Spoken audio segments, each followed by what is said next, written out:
Hello दोस्तों, refix India के YouTube channel पे आपका फिर से स्वागत है। और आज की वीडियो में हम देखेंगे हमारे पास यहाँ पर एक थॉमसन कंपनी का सेट आया था और इसमें दोस्तों जो पैनल लगा हुआ है यहाँ पर एलजी कंपनी का पैनल लगा हुआ है। और इसमें जो प्रॉब्लम आ रही है वो यहाँ पर हमें वर्टिकल बार की प्रॉब्लम देखने के लिए मिल रही है। अब दोस्तों ये जो पैनल है ये आपका एक जीआईपी पैनल है और जीआईपी पैनल में अक्सर हमें इस तरीके की प्रॉब्लम देखने के लिए मिलती है। तो इस प्रॉब्लम को हम कैसे सॉल्व करेंगे आज की वीडियो में हम बात करेंगे, तो वीडियो को लास्ट तक जरूर देखिए जिससे आपको पूरी नॉलेज मिल सके। तो सबसे पहले मैं आपको यहाँ पर फॉल्ट दिखाता हूँ, जो हमारा फॉल्ट है वो हमें कैसे देखने के लिए मिल रहा है। तो यहाँ पर जैसे ही मैं इसकी पावर लगाता हूँ और पावर लगाने पर इसको ऑन करूँगा, तो यहाँ पर मैंने पावर लगा दी, पावर लगा के ऑन करा। ऑन करने पर दोस्तों यहाँ पर अगर मैं आपको दिखाता हूँ तो यहाँ पर आप देखोगे तो सबसे पहले यहाँ पर मेरा ये इंडिकेटर आ चुका है। इंडिकेटर पे अगर मैं देखूँगा तो यहाँ पर मैं सेट को ऑन करता हूँ, तो सेट को ऑन करने पे यहाँ पर क्या है कि ग्रीन इंडिकेटर हो गया है।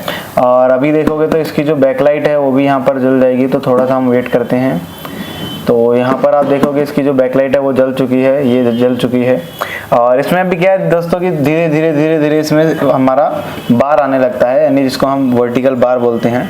तो आप यहाँ पर देखोगे अभी जो हमारी प्रॉब्लम में कुछ हमें इस तरीके से देखने के लिए मिल रही है, यानी जो बार है धीरे धीरे इंक्रीज होता जाता है, यानी बढ़ता जाता है। और ये जो प्रॉब्लम है ये जीआईपी पैनल में हमें ज़्यादातर देखने के लिए मिलती है, क्योंकि इसमें क्या होता है गेट लाइन शॉर्ट हो जाती है, जिसकी वजह से ये प्रॉब्लम देखने के लिए मिलती है। अभी हमें ये कंफर्म करना है ये प्रॉब्लम हमारे टीकॉन बोर्ड से है या हमारे पैनल से है। तो इसके लिए हमें क्या करना पड़ेगा, पैनल को बाकायदा चेक करना पड़ेगा, यानी कि पैनल की हर एक वोल्टेज को चेक करना पड़ेगा। तो आप देख सकते हो यहाँ पर ये धीरे धीरे ऐसा स्लो मोशन वर्टिकल बार के साथ आ रहा है। अब यहाँ पर आपको मैं बताता हूँ कि जब भी इस तरीके से आपके पास कोई पैनल आए और उसमें इस तरीके की दिक्कत हो तो उसको कैसे चेक करा जाता है। तो यहाँ पर आप देखोगे तो ये मेरे पास एक टीकॉन बोर्ड है और इस टीकॉन पे अगर आप यहाँ पर देखोगे तो ये एलजी कंपनी का टीकॉन बोर्ड है। यहाँ पर एलजी डिस्प्ले लिखा हुआ है। तो यहाँ पर आप देखोगे ये एलजी कंपनी का पैनल है और ये जो मदरबोर्ड है और ये हमारे पास यहाँ पर एक पावर सप्लाई है।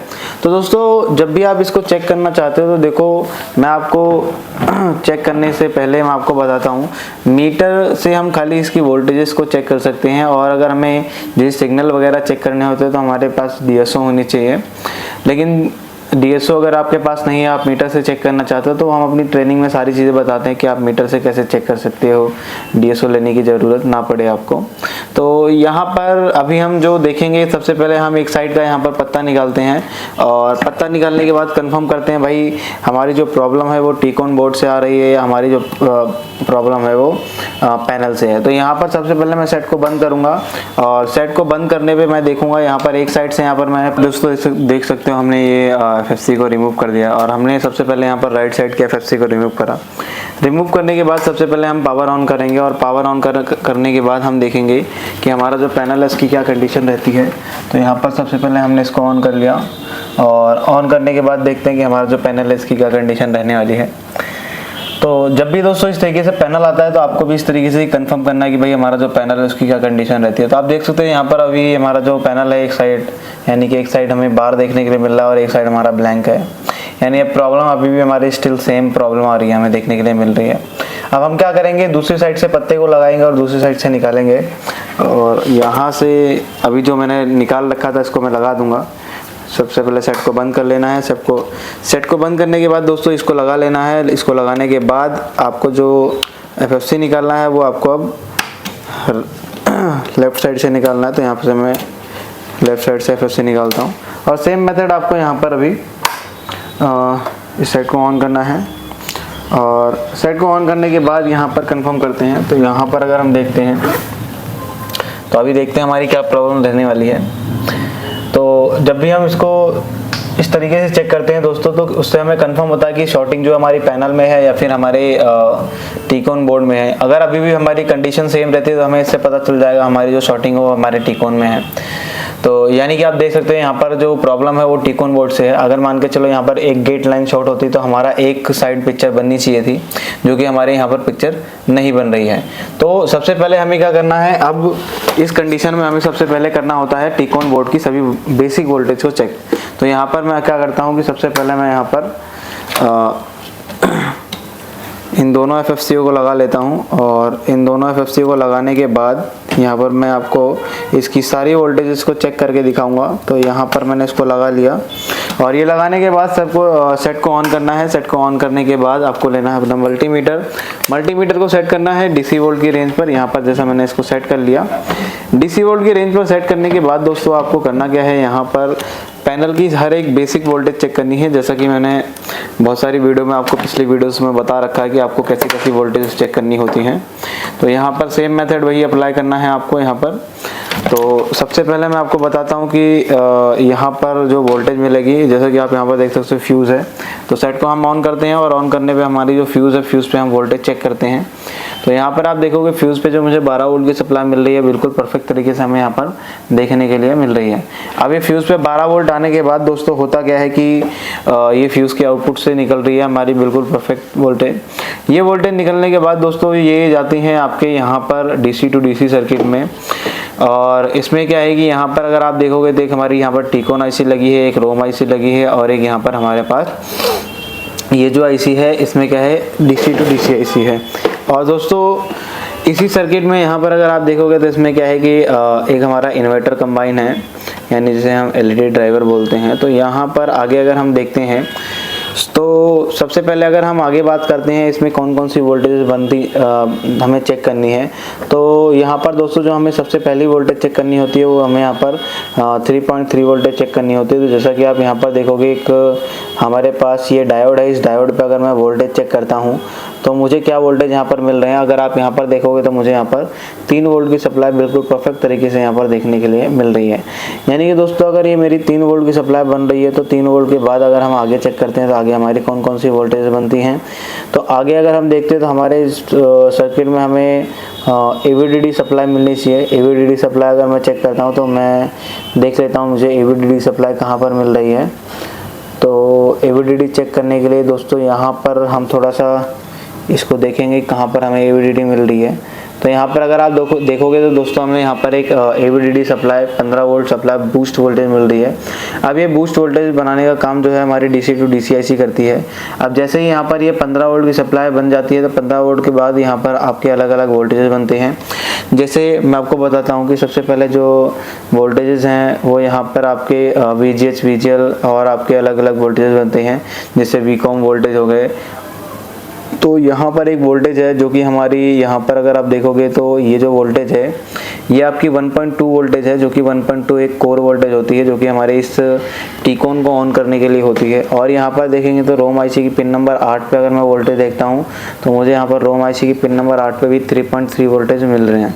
यानी कि यहाँ से तो वोल्टेज मिल रहे हैं। जब इस IC की रिक्वायरमेंट पूरी होती है तो ये क्या करती है, इसको एक इनेबल वोल्टेज देती है।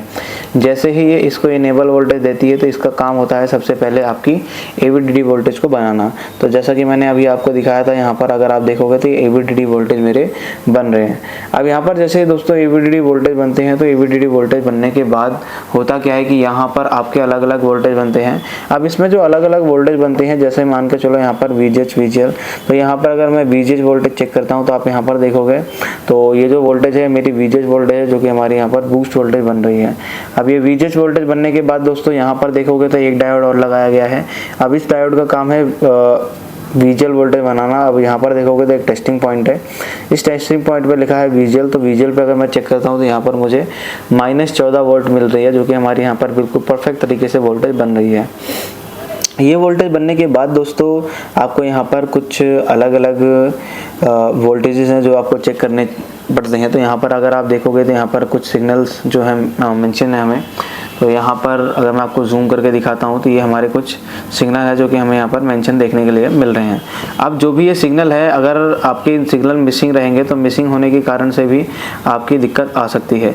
तो यहाँ पर सबसे पहले हम क्या करेंगे, अभी इन सिग्नल को चेक करेंगे और सिग्नल को चेक करने के बाद मैं आपको दिखाता हूँ। तो सबसे पहले मैं यहाँ पर एक वोल्टेज है VCOM वोल्टेज, अगर मैं VCOM वोल्टेज यहाँ पर देखता हूँ तो ये जो VCOM फीडबैक आ रहा है ये ओके मिल रहा है हमें यहाँ पर। VCOM फीडबैक के बाद दोस्तों यहाँ पर जो पॉइंट है हमारा इवन और ओड का है, यानी ओड इवन है VGH।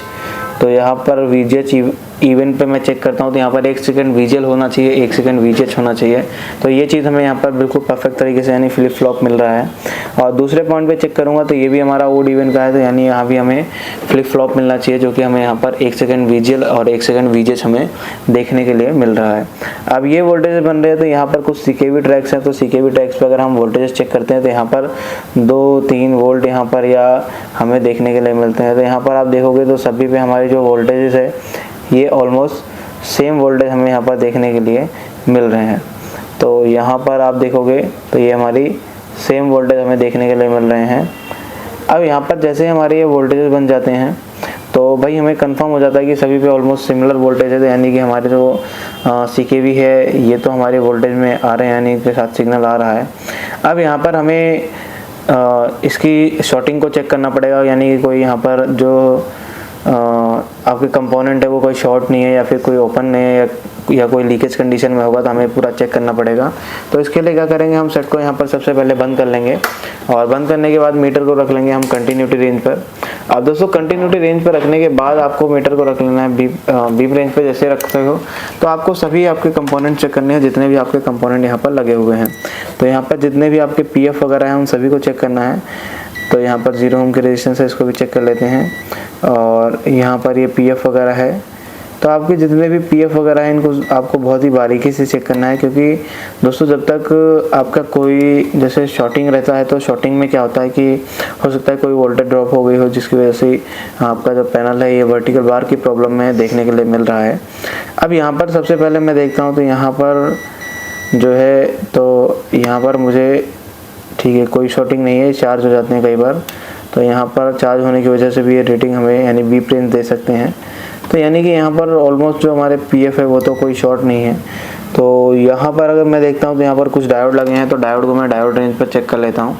तो डायोड रेंज पे अगर मैं इस डायोड को चेक करता हूँ तो यहाँ पर अगर आप देखोगे तो एक साइड मुझे यहाँ पर 2.58 समथिंग कुछ रेटिंग दिखा रहा है। और अगर मैं प्रॉप को चेंज करके चेक करता हूँ, यानी कि अगर मैं एनोड पे रेड वायर और कैथोड पे ब्लैक वायर लगाता हूँ तो यहाँ पर मुझे जो रीडिंग है वो बिल्कुल परफेक्ट मिलनी चाहिए। यहाँ पर जो रीडिंग है वो मेरी 800 के नीचे आ रही है, यानी कि ये बिल्कुल ओके रीडिंग है। और यहाँ पर एक डायोड और लगा है, तो इस डायोड को भी मैं चेक करता हूँ। तो यहाँ पर देखोगे ये डायोड भी एक साइड से रीडिंग दे रहा है और दूसरी साइड से अगर लगाता हूँ तो दूसरी साइड से ये 1 पॉइंट समथिंग इसलिए दे रहा है क्योंकि ये सर्किट में लगा हुआ है। अब दोस्तों यहाँ पर ये डायोड तो मेरे ओके हैं और एक ये डायोड ये है, तो ये भी हमारा देखोगे तो यहाँ भी ये डायोड भी ओके है मेरा। अब ये डायोड ओके होने के बाद दोस्तों यहाँ पर अगर हम देखते हैं तो यहाँ पर कुछ रेजिस्टेंस लगी हुई हैं, रेजिस्टेंस को भी चेक करना पड़ता है। तो यहाँ पर अगर आप देखोगे तो काफ़ी सारी ये 0 ओम की रेजिस्टेंस लगी हुई है, कंपनी ने लगा रखी है। तो इन रेजिस्टेंस को चेक कर लेते हैं। तो यहाँ पर जो रेजिस्टेंस है मुझे ऑलमोस्ट सभी रेजिस्टेंस ओके मिल रही हैं। तो ये यहाँ पर अगर आप देखोगे तो ये जो रेजिस्टेंस है, यानी कि ये रेजिस्टेंस मुझे क्या है कि यहाँ पर ओपन कंडीशन में देखने के लिए मिल रही है। अब ये जो रेजिस्टेंस है, इस रेजिस्टेंस को अगर मैं देखता हूँ तो ये रेजिस्टेंस मुझे यहाँ पर ओपन मिल रही है। अगर मैं इसको यहाँ पर चेक करता हूँ तो चेक करने पे दोस्तों यहाँ पर मुझे कोई भी बीप साउंड यहाँ पर देखने के लिए नहीं मिल रहा है, यानी कि ये जो रेजिस्टेंस है ये हमारे ओपन कंडीशन में है। तो अभी हम देखते हैं कि दोस्तों ये जो ट्रैक है ये हमारा ट्रैक निकल के कहाँ जा रहा है। तो इसको सबसे पहले अगर मैं फाइंड आउट करता हूँ तो देखो यहाँ पर फाइंड आउट करने का सबसे अच्छा तरीका ये है, रेजिस्टेंस के दूसरे सिरे पे आपको पॉइंट लगाना है। पॉइंट लगाने के बाद आपको डायरेक्ट यहाँ पर चेक करना है सबसे पहले, क्योंकि जब भी वर्टिकल बार की प्रॉब्लम आए, कोई रेजिस्टेंस ओपन हो, तो ये हो सकता है कि वो सिग्नल आपके यहाँ जा रहा हो। तो यहाँ पर चेक कर लेना है। तो यहाँ पर आप देखोगे तो ये सिग्नल जो है मेरा यहाँ पर देखने के लिए मिल रहा है, यानी कि ये जो सिग्नल है, ये सिग्नल को अगर मैं देखता हूँ ये सिग्नल है या वोल्टेज है कोई, तो यहाँ से तो ये जो वोल्टेज है ये आ रहे हैं मेरे स्टेशन से होते, यानी कि इस टेस्टिंग पॉइंट से होते हुए इस VGH पॉइंट से। यानी कि दोस्तों ये जो रेजिस्टेंस है ये VGH की लाइन में लगी है। और अगर हम इस रेजिस्टेंस को चेंज करके चेक करते हैं हमारे पैनल की क्या कंडीशन रहेगी, यानी कहने का मतलब कि ये रेजिस्टेंस हमारी ओपन हो गई है, जिसकी वजह से हमारे जो पैनल है यानी गेट लाइन है उसमें हमारी VGH हाई वोल्टेज नहीं जा रही है, जिसकी वजह से इस तरीके की प्रॉब्लम हमें देखने के लिए मिल रही है। और यहाँ पर मैं इस रेजिस्टेंस को चेंज करता हूँ, चेंज करने के बाद फिर मैं आपको यहाँ पर दिखाता हूँ। तो ये चेंज करने के लिए क्या है कि हम कोई भी PCB ले सकते हैं, और PCB आपके पास स्क्रैप में होनी चाहिए। तो यहाँ पर मैं कोई भी एक PCB ले लेता हूँ। जिसमें मुझे यहाँ पर जीरो होम की रेजिस्टेंस यहाँ पर मिल जाएगी। तो जीरो होम की रेजिस्टेंस की जगह आप टेस्टिंग पर्पज़ पे जंपर लगा के भी देख सकते हो, लेकिन ज़रूरी नहीं है कि आप हर जगह जंपर ही का ही यूज़ करो, क्योंकि दोस्तों कई बार ऐसा होता है कि सर्किट जो होता है, सर्किट में जो रेजिस्टेंस है वो एम्पियर को रोकने के लिए लगाई जाती है।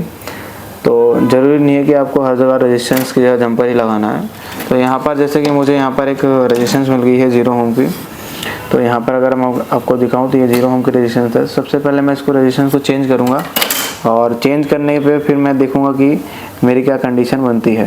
तो यहाँ पर मैं इसको चेंज कर लेता हूँ। तो चेंज करने के लिए दोस्तों सबसे पहले हमें यहाँ पर थोड़ा सा पेस्ट लेना है। पेस्ट लेने के बाद आपको यहाँ पर थोड़ा सा इस पर लगाना है, इसको रिमूव करेंगे और जिस रेजिस्टेंस को निकालना है उस पर भी हम थोड़ा सा पेस्ट लगा लेंगे। अब यहाँ पर हम एसएमडी को ऑन करते हैं और एसएमडी को ऑन करने के बाद यहाँ पर हम इसको निकालते हैं और निकालने के बाद हम अभी यहाँ पर देखेंगे कि हमारे जो पैनल इसकी क्या कंडीशन रहती है। दोस्तों ये जो फॉल्ट होते हैं, ये फॉल्ट को देखो डायग्नोस करने के लिए आपको बेसिक नॉलेज होनी चाहिए, क्योंकि पैनल का बेसिक स्ट्रक्चर अगर आपको नहीं पता तो रिपेयरिंग करना बहुत इम्पॉसिबल हो जाता है। क्योंकि कोई भी आपके जो सर्किट होते हैं वो बेसिक नॉलेज से आपके कंप्लीट होते हैं, क्योंकि जब तक बेसिक आपका क्लियर नहीं होगा आपको पैनल रिपेयर करने में बहुत दिक्कत होने वाली है। तो यहाँ पर मैंने इस रेजिस्टेंस को निकाल दिया है। रेजिस्टेंस को निकालने के बाद यहाँ से रेजिस्टेंस को निकालते हैं और ये रेजिस्टेंस को निकाल के हम लगा देंगे सीधा जहाँ से हमने अभी इस रेजिस्टेंस को निकाला है, तो उसको हम निकाल लेते हैं। जब भी आप दोस्तों निकालते हो रेजिस्टेंस वगैरह तो आपको हमेशा फिनिशिंग देनी है, क्योंकि ऐसा ना हो कि आप कोई काम कर रहे हो और उसमें फिनिशिंग ना हो, तो उससे क्या होता है कि और थोड़ा सा ख़राबी होने के चांसेस हो जाते हैं। कई बार ऐसा होता है कि बहुत सारे टेक्नीशियन मैंने देखे हैं जो काम करते हैं, काम करने के बाद पेस्ट वगैरह वहीं पर छोड़ देते हैं, जिससे क्या होता है कि आगे चल के कार्बन आ जाता है, जिससे वो ट्रैक गल जाते हैं और ब्रेक हो जाते हैं, जिससे और भी प्रॉब्लम हमें क्रिएट हो जाती है। तो यहाँ पर जैसे मैंने इस रेजिस्टेंस को चेंज करा, रेजिस्टेंस को चेंज करने के बाद अभी हम क्या करेंगे, यहाँ पर एसएमडी को उसको बंद कर देते हैं और यहाँ पर रेजिस्टेंस लगाने के बाद दोस्तों अगर मैं आपको इसकी वैल्यू चेक करा देता हूँ, तो वैल्यू अगर हम देखते हैं तो यहाँ पर अगर आप देखोगे तो ये जो रेजिस्टेंस है ये जीरो होम की रेजिस्टेंस है, बिल्कुल परफेक्ट तरीके से है। अब यहाँ पर हम अपने सेट को ऑन करेंगे और ऑन करने के बाद देखते हैं कि हमारे जो पैनल है उसकी क्या कंडीशन रहने वाली है। तो यहाँ पर अगर हम देखते हैं तो हमने सेट को ऑन करा और सेट को ऑन करने के बाद एक बार देख लेंगे कि हमारा जो सेट है इसकी क्या कंडीशन रहने वाली है। तो यहाँ पर जैसे मैंने सेट को ऑन करा और सेट को ऑन करने पर हम देखते हैं कि हमारा जो पैनल है इसकी क्या कंडीशन है। तो यहाँ पर अभी जो पैनल है आप देख सकते हो, इसमें जो पिक्चर है बिल्कुल परफेक्ट तरीके से यहाँ पर बन चुकी है, यानी ये थॉमसन लिख के आ चुका है। तो दोस्तों इस तरीके से आप भी पैनल को रिपेयर कर सकते हो बड़ी आसानी से। अगर आपको पूरी प्रैक्टिकल नॉलेज चाहिए तो आप हमारे कोर्स को ज्वाइन कर सकते हो। और हमारा जो कोर्स है ये हमारा 1 अप्रैल से स्टार्ट हो रहा है, यानी नया बैच। और हमारा जो पुराना बैच था इसका ऑलमोस्ट हमारा जो कोर्स था वो कम्प्लीट हो चुका है। तो दोस्तों आप देख सकते हो यहाँ पर जो पैनल है बिल्कुल परफेक्ट तरीके से चल रहा है, यानी कि इसमें कोई भी लाइनिंग वगैरह कुछ नहीं आ रही, यानी हमारा जो पैनल है बिल्कुल ओके हो चुका है। तो अगर आपको वीडियो पसंद आई हो तो वीडियो को लाइक करें, शेयर करें और चैनल को सब्सक्राइब करें। और अगर आपको अपनी नॉलेज बढ़ानी है तो नीचे दिए गए कॉन्टैक्ट नंबर पर कॉन्टैक्ट करें।